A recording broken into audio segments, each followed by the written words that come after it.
ಜೊತೆಗೆ ಎಲ್ಲೋ ಆಕೆಯನ್ನು ಬಳಸ್ಕೊಂಡು ಕೆಟ್ಟದಾಗಿ ಬಳಸ್ಕೊಂಡು ಇಲ್ಲಿಗೆ ತಂದಿರೋದ್ರ ಬಗ್ಗೆ ಸಿ ಐ ಡಿ ತನಿಖೆನೇ ನಡೆಸೋದಿಲ್ಲ. ಓಕೆ, ಒಂದು ಅಲ್ಲಿ ಪ್ರಕೃತಿ ಚಿಕಿತ್ಸಾಲಯ ಇದೆಯಲ್ಲ, ಅದ್ರ ಎದುರಿಗೆ ನಡ್ಕೊಂಬರ್ತಾಳೆ ಇದೇ ಸೌಜನ್ಯ.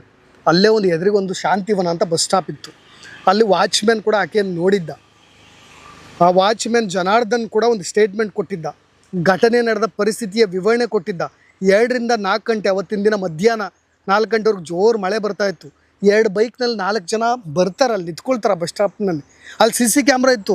ಏಕಾಏಕಿ 2ನೇ ದಿನ ಬಸ್ ಸ್ಟಾಪ್ನೇ ನಾಶ ಆಗೋಗುತ್ತೆ, ಏನೋ ರಸ್ತೆ ಅಗಲ ಮಾಡಬೇಕು ಅಂತ ಹೇಳಿ. ಓಕೆ, ಜನಾರ್ದನ್ ಸ್ಟೇಟ್ಮೆಂಟ್ ಆಧಾರದ ಮೇಲೆ ನೀವು ಗಮನ ಹರಿಸೋದಾದರೆ ಆ ಸೆಕ್ಯೂರಿಟಿ ರೂಮ್ನ ಎದುರಿನಲ್ಲಿ ಆ ನಿಲ್ದಾಣದ ಬಸ್ ಸ್ಟಾಪ್ನಲ್ಲಿ ನಿಂತಿದ್ದವ್ರು ಯಾರು? ಆ ರೀತಿಯಲ್ಲಿ ಇನ್ವೆಸ್ಟಿಗೇಷನ್ನೇ ಆಗಲಿಲ್ವಾ? 4:20 ವೇಳೆಗೆ ಅದೇ ರಸ್ತೆಯಲ್ಲಿ ತೆರಳಿದ ಸೌಜನ್ಯ, ಅಲ್ಲಿ ನಿಂತಿದ್ದಂಥ 4 ಜನ ಯಾರು? ಅದು ಇನ್ವೆಸ್ಟಿಗೇಷನ್ ಆಗಲಿಲ್ಲ. ಆ 2 ಬೈಕ್ನಲ್ಲಿದ್ದಂಥ 4 ಯುವಕರು ಯಾರು ಅಂತ ಎಲ್ಲೂ ಕೂಡ ಪ್ರಶ್ನೆನೇ ಯಾರು ಕೂಡ ಮಾಡಲೇ ಇಲ್ವಾ? ಹಾಗಾದರೆ CID ಇದ್ರ ವಿರುದ್ಧ ತನಿಖೆ ಮಾಡಲಿಲ್ಲ. ಈ ಕೇಸ್ ಆಗಿದ್ದು ಆರಂಭದಲ್ಲಿ ಬೆಳ್ತಂಗಡಿ ಪೊಲೀಸ್ ಸ್ಟೇಷನಲ್ಲಿ FIR ದಾಖಲಾಗುತ್ತೆ. ಒಂದು ಮಿಸ್ಸಿಂಗ್ ಕೇಸ್ ದಾಖಲಾಗುತ್ತೆ ಅವತ್ತಿನ 9ನೇ ತಾರೀಕು. 10ನೇ ತಾರೀಕು FIR ಆಗುತ್ತೆ, ಮರ್ಡರ್ ಅಂತ ಹೇಳಿ ಒಂದು FIR ಕೂಡ ಆಗುತ್ತೆ.